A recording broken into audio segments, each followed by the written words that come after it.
the relationship between Ramakrishna Paramhamsa and Swami Vivekananda was the teacher-disciple relationship ki naam pe Guru Shishya. Guru Shishya, Shishya matlab means disciple. And their relationship was based on respect, and they had a deep spiritual connection, right? Now, Swami Vivekananda, his original name, before he became the Swami his name was Narendranath Datta. Narendranath Datta. So he was a very young man, but troubled by his own questions and doubts about religion. Padma Ramakrishna also was, right? So he sought out spiritual leaders. He met spiritual leaders to ask them a question, which was, have you seen God? Okay. And most could not answer him, so he did not feel satisfied with the answers until he met Ramakrishna in 1881. And he asked Ramakrishna the same question, have you seen God? Ramakrishna said, yes, I have seen him. Just I see you. In fact, it was true. Confer Ramakrishna, we have seen that Ramakrishna wanted to have the vision of God, of goddess, and he was about to kill himself, but goddess Kali appeared in front of him, right? So he said, yes, just as I'm seeing you. And this had a real impact on Narendranath, on Swami Vivekananda. And then he decided to continue his path with Ramakrishna. So then Ramakrishna Paramhamsa became his spiritual guru. He shared to his disciple all his experiences, his mystical experiences here too. Mystical, like you remember, he went in a trance. He would sit in meditation for many days. He would cry. These are some mystical experiences which he shared, right? And Vivekananda had a, you can say it's a quality that he was always trying to test Ramakrishna. Papa Manzelev, you know, content tester professeur, tout ça. So it's like that. And he was always amazed by how Ramakrishna answered his queries, his questions, and Ramakrishna has had that patience, and this won over Vivekananda. Okay. The final instruction of Ramakrishna before dying, Ramakrishna entrusted Vivekananda with the responsibility of carrying forward his mission. He told Ramakrishna to take care of the other disciples and to spread the message of spirituality and religious harmony. Religious harmony in the world, across the world. And this is what Vivekananda has done. After the passing away of Ramakrishna, he founded the Ramakrishna Mission in 1897, where his mission was to promote the Vedanta, the Upanishad, to serve humanity and to emphasize on religious harmony, right?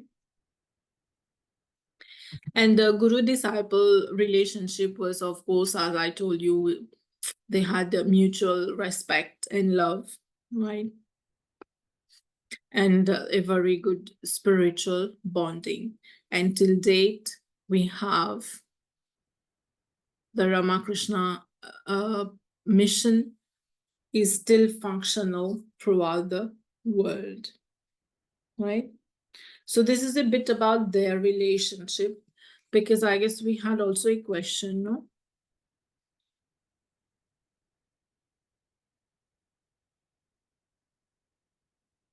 Yes.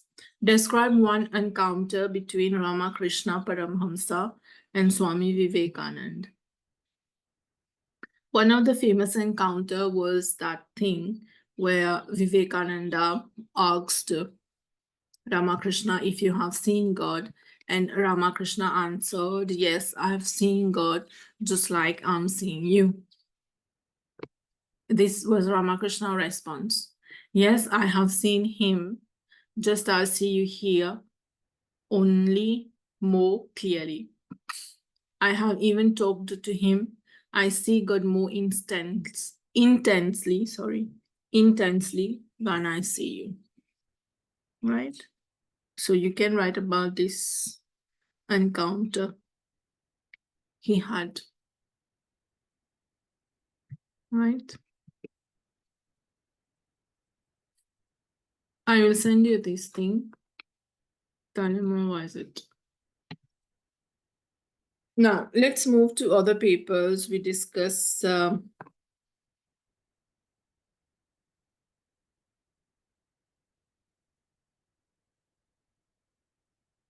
nous get novembre 2022. Right? I have the marking scheme also.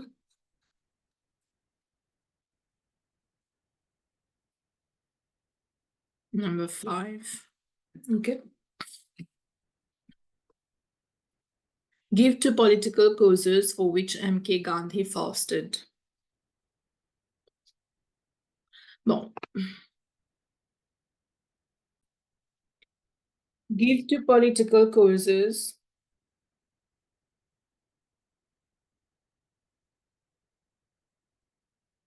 for which M.K. Gandhi fasted. Gandhi was always fasting. Fasting in what sense? Maun Vrat. He was not talking to anyone. Whenever there was a problem, there was an issue, qu'il est politically religious, mais la ligne de manu political, he was fasting. Il pas cause avec personne. Right? It's not aussi could li faire fast like bhook, hartal, comme on dit tout ça. But fasting can be any form of fasting. Maun vrat aussi, c'est un fasting, right? So if you know, in Amritsar, there was the killing of many people there, Hindu-Muslim unity, to shame the riots into non-violence, the abolition of the separate Dalit electorate, for access to resources to continue his work for Dalit while he was in prison, to secure government reforms 1939, to end the violence that resulted from the partition of India process. Tout ça là, c'est ban moments, ban causes, quand Gandhi in faire fasting. Maintenant, quand il demande nous 2, ou écrire 2 là-dedans. OK? The Amritsar là, en fait, c'était a mass killing of people. So Gandhi fasted. Gandhi was totally against violence, no? So he fasted. He wasn't talking to anyone because of this violence. Okay.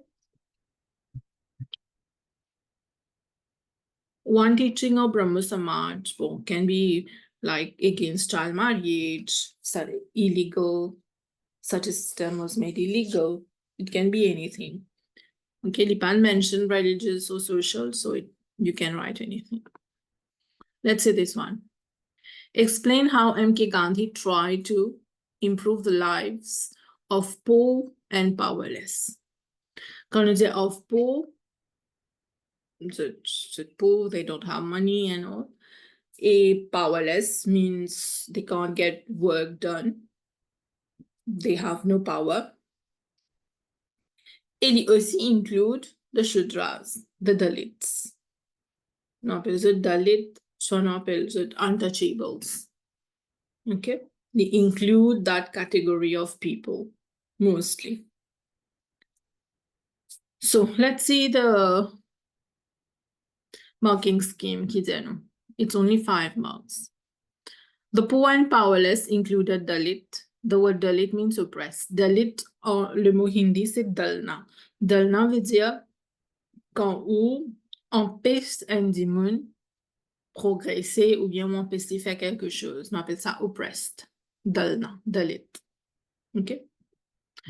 And they were usually called outcasts aussi, ou bien untouchables. So Gandhi was completely opposed to the concept of Dalit, ou bien untouchables. C'est pour ça he called them the Harijans. C'est pas Harijans, hein, c'est Harijan. That is the people, ou bien the children of God, right? So this is one way he tried to improve the life of others by rejecting the idea that these people should not be called untouchables, and he called them Harijan, right? Gandhi referred to the distressing condition in which the poor were living. Through his writing, he hoped to raise awareness. Through his writing, deuxième façon qu'il nous a dit, try to improve the life of poor and powerless is by writing. He was writing in newspapers, he was writing in magazines, okay, to improve their life, to have an awareness, to give people an awareness. When he was in prison in 1932, he made important statements about the plight of poor, about the situation of the poor, saying that they were socially lepers and economically slaves, denied entrance to the house of God. House of God, the temples, no? They were not allowed there. He also opposed the treatment by his action. At the age of 12, he argued against untouchability in his home. And as a lawyer in South Africa, he cleaned his own toilet. Dans l'année comme ça, système-là, si un jour une grande nation, comment on dit, high caste, il pas nettoyer ce toilette. It is a Shudra who will come to wash that. But Gandhi, through his actions also, he taught us. He tried to improve the life of others, right? Later in his life in India, he adopted a Dalit girl as his daughter. He insisted that all his followers did their own cleaning. Pas qu'il y ait le Shudra qui vous avez nettoyé toilette, nettoyé whatever you have. Rubbish disposal. We should dispose our rubbish, our garbage ourselves, right? Dans l'Inde, c'est Dalit. Normalement, du monde qui fait ça travail, là, nous appelons un Shudra. OK, c'est un manual worker, nous appelons un Shudra. Mais dans l'Inde qui est arrivé, ça m'a dit monde qui ramasse saleté ou bien clean toilet and all, they call them untouchable. This is wrong. They are Shudra, yes, parce que le travail qu'ils ont fait, c'est classifié dans Shudra. But they are not untouchables. À cause de nettoyer la toilette, we can't say they are untouchables qui m'ont pas pour tous les, right? He was against that whole concept. So he was encouraging people to clean their own toilet and to dispose their own garbage, right?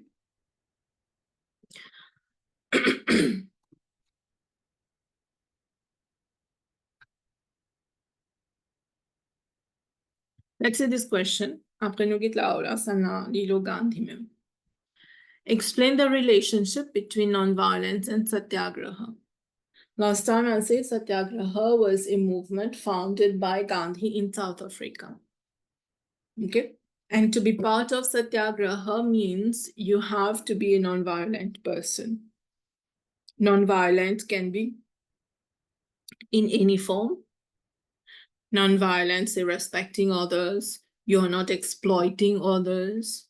You're not killing. Ça, c'est non-violent, non? Non-violent, c'est pas seulement physically, il est capable emotionally aussi, ne pas affecter un individu emotionally. Ça, c'est non-violence. Okay? Donc, Satyagraha means truth, force. Truth, force. And It is a movement which has been created to voice out the problems and to solve the problems, among which was violence being a big problem at that time. Okay, so the relationship between nonviolence and satyagraha, if you want to be a true satyagrahi, you have to become non-violent in any way possible. That was one of the basic principles, right? Let's say this one. M.K. Gandhi's achievements were social, not religious. To what extent do you agree? You can agree or disagree, ou bien on carrérait les deux choses. It's up to you. Let's see what it has written here.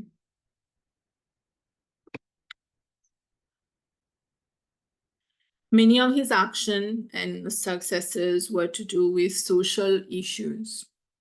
Lindsay solved social issues more than religious one, and he also solved the political issues, which you can include here.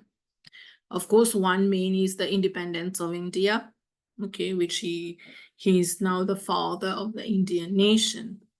He campaigned to improve the economy of India, like the Salt March. I guess last time we talked about it, the Salt March. Nous appelle ça aussi Dandi March, okay? So you see, you want to write Salt or Dandi, n'importe. His campaign against the treatment of the Dalit, which somehow he won that also. Ça aussi, c'est un social issue qu'il adressait, right? Voting rights, fighting for voting rights, legal marriages. Souvent, des fois, tout le monde marié, c'est pas fait legal, no? This is religious marriage. So he fought for that also. So you see, most of his work here, as the question says, was social issues to reform the social issues. Nevertheless, he has taken into consideration the religious issues as well. For example, focusing on the Upanishads, focusing on the Vedanta, reading the Bhagavad Gita, preaching the Bhagavad Gita. Okay, so les both sides, si tu trouves, right? Les both sides. Now it's up to you how you want to write it. Okay, so how you can write this? You can support it. You can agree with it. That Gandhi's achievement was social and were not religious. Ou bien, you say Gandhi's achievement was religious and was not social. Qu'il n'est pas vrai 100%. Okay. Ou bien, you can say that Gandhi's achievements were both socials and côté religious aussi. He has done so many work. Religious, il y a assez peu compared to social. Donc, it's up to you how you write your answer. N'importe comment on peut écrire réponse là. Your justification is important, right? How you justify it. Non, qui était ici dans la question le Gandhi.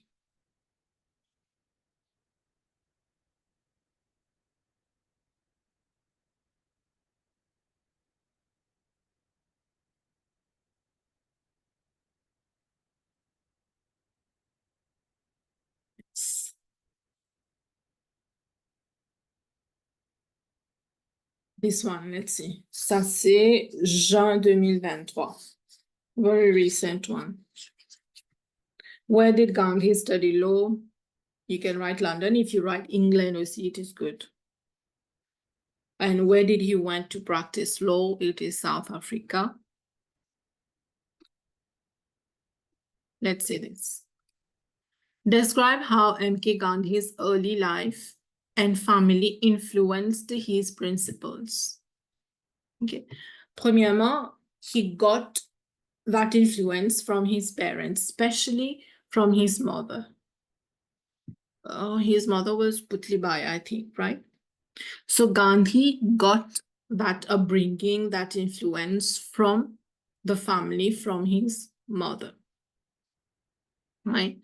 And they were vegetarian. You remember before he went to England to study, his mother made him promise 3 things: that he's going to stay away from wine, from meat, and from women. Okay, that is, he's going to be a vegetarian, he's not going to drink alcohol, and he's going to remain chaste, right? So this he got such an value actually, and value qu'il gagné from the family itself. He also condemned child marriage as he himself had been married as a child. Quand il est bien jeune, il marié, so he condemned that. Truth, non-violence, welfare of all, peaceful protest, all came from how he grew up and the influence of the family. Ok. Tout ce qu'il teach au fait, bien sûr, nos bases que nous gagnons sanskar, c'est qui? C'est family. Family, society. Society vient deuxième, bien sûr, but family, ça c'est the first one. Gandhi was also influenced by Jain principle of non-violence. He was influenced by the Jains. Ou capable aussi écrire he was influenced by Christianity, which is true. Okay.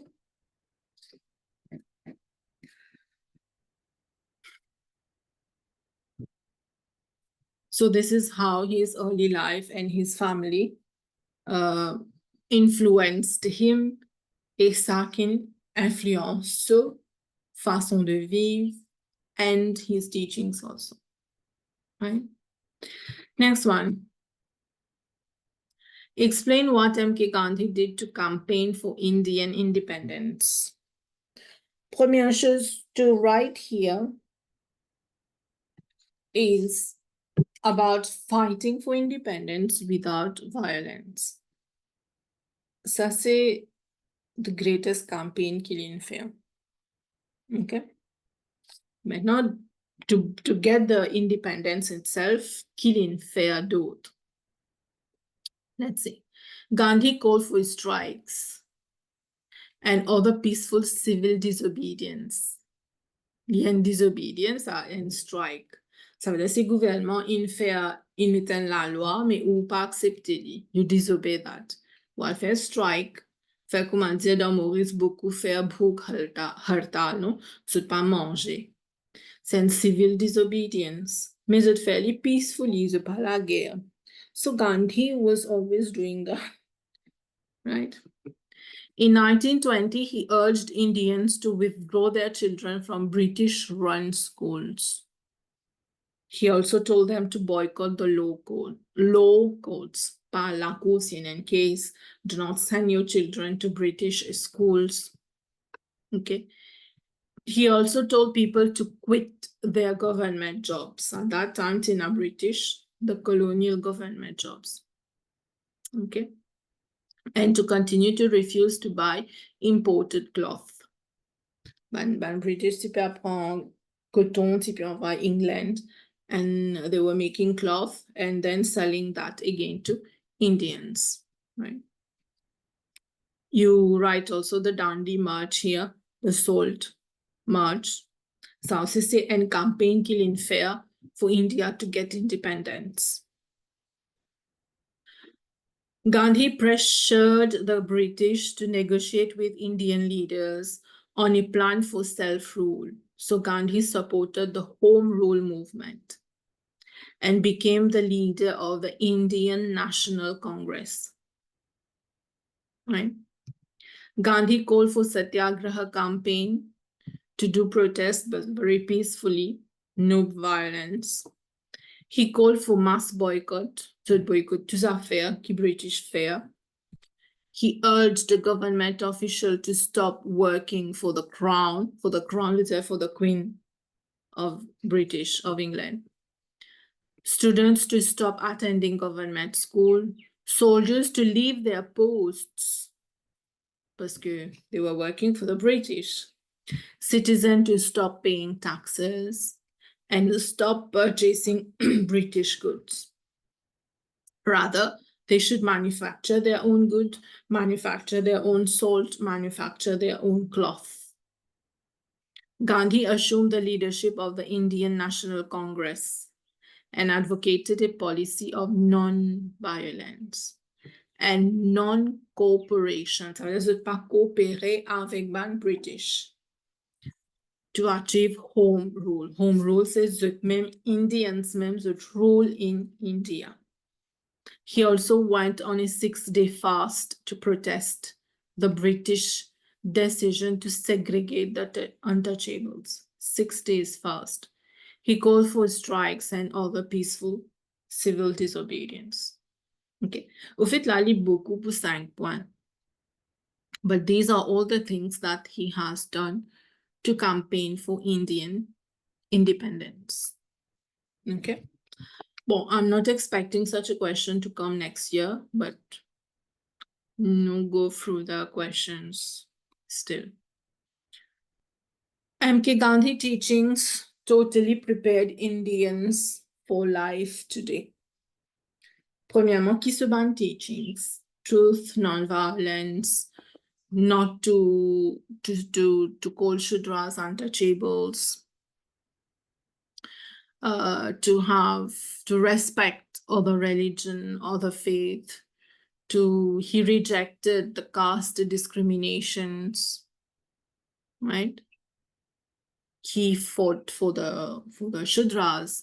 He did not support the racial discrimination or bien the caste problem, no?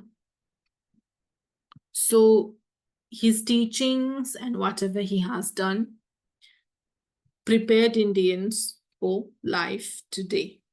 And today, if you see the situation today of India, Indians, they are always at war with Pakistan. Là, nous demandons la question, est-ce que vraiment they are following what Gandhi has done? Est-ce que Gandhi vraiment, he had an impact on the Indians? Okay. Gandhi, his aim was not to separate India and Pakistan.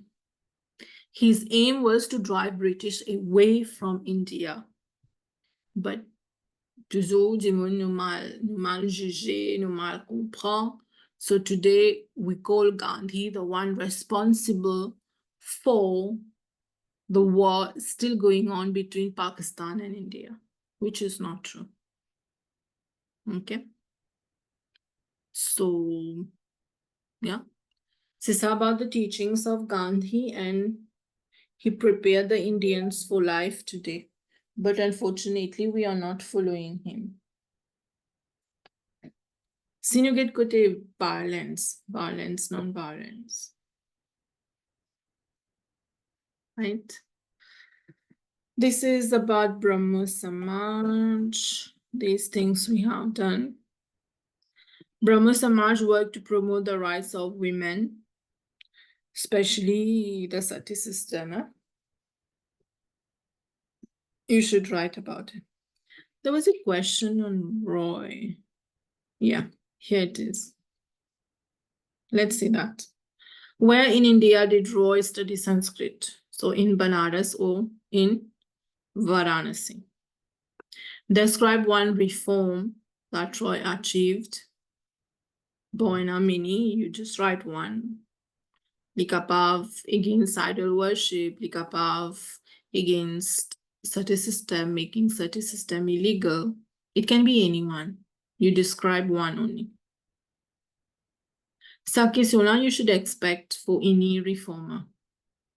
One reform qui est reformer in fair. How the work of Ram Mohan Roy affected the lives of Hindus. Bien sûr, to make such a system illegal, so to rise the women from their position which they they are worthy, right? And also he advocated for widow remarriage, and widows should not be doing sati.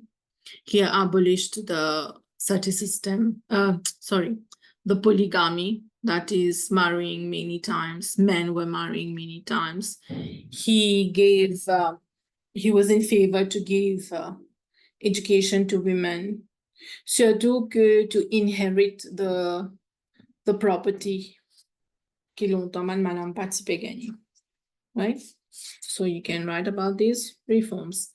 Qu'il fait, qui n'affectait the life of Hindus, veut dire reform qu'il fait. Attempts made by Hindu reformers have been totally successful. To what extent do you agree? To some extent, yes. Mais there are still problems. Quel problème nous encore in Sati system. Nous pénalisons exactly, comment dire, quand on dit une mot, pour madame la fait assise on the pyre. We don't have that. But we have sati system in other forms. They are being killed in their own home for whatever reasons, right? The dowry problem, it is still there si nous get la société indienne. Dowry is still there. Bon, ici, nous sommes capables de postuler des réformes social and religious aussi. Right? So, attempts made by Hindu reformers have been successful, but there are many commandments that they are not successful. And c'est sati, deuxièmement, c'est caste. These people are still living in those plight and difficult situation, especially the Shudras. But yes, many things have been done by the reformers. We are thankful to them. For example, Dayanand, Lin met marriageable ages, no?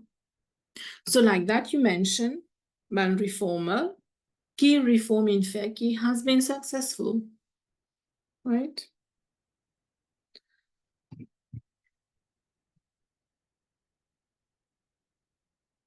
This is Arya Samaj. You see this question repeats here.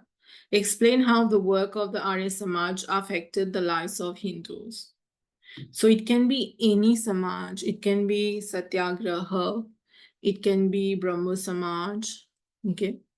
It can be the life of Ramakrishna, the work of Ramakrishna. It can be anything. So you prepare that well. Ça, c'est papier 2023.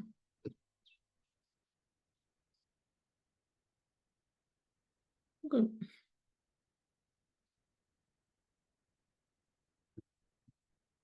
Religious practice should not change just because the world changes. Littéraire écouter. Religious practice, bien sûr, il pas besoin changer parce que it come from the Ved is given by God and it is authoritative. But, besoin d'un changement aussi. Religious say that we need to do fire sacrifices every day, but we don't. We don't have time. Things have changed, right? There are things which have changed also. For example, longtemps tu peux faire animal sacrifice, but today we don't. Pour ne pas dire vraiment non, mais it's very few quand même, right? Dayanand, for example, he introduced the Shuddhi movement, Shuddhi ceremony, so that those who have left the Hindu religion, the Trevinda Hindu religion, to give them that value, that status. Dans sa, bon, ça c'est une petite réponse qu'il mettait là, but il prend référence à Swami Dayanand. Okay. So you can use Swami Dayanand. You want to use another reformer, you use another reformer. Ou envie servir deux reformers ou servir deux reformers. Okay. Si on met 3 aussi, it's okay, up to you. Mais pas faire des vols, la vie trop long aussi. Good. Voilà, the questions have discussed today. You